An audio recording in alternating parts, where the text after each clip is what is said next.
एक नारा लगाना चाहता हूँ, वोट को इज्जत दो। हम इदारों से नहीं टकराना चाहते, इदारों को भी चाहिए कि अवाम के साथ न टकराएं। वोट को इज्जत दो। अवाम और इस जाली हुक्मरान इमरान खान के दरमियान में से हट जाओ। जब तुम इसके पीछे से हट जाओगे तो मैं आपको यकीन दिलाती हूँ कि इमरान खान की जाली हुकूमत 24 घंटे की मान रही है इंशाल्लाह। ये सिलेक्टेड इमरान खान खामखा में उछल रहा है। भाई तुम्हें कौन पूछता है?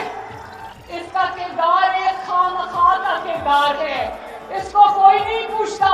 अभी कराची में जब मेरा दरवाजा तोड़कर कैप्टन सफदर को गिरफ्तार किया गया और आईजी को अगवा किया गया, इसको पता ही नहीं था कि मुल्क में क्या हो रहा है। इसको किसी ने बताने के लायक भी नहीं समझा। वज़ीर आज़म आराम से अपने बलीगाला के घर में सो रहा था। एक ही इलाज है पाकिस्तान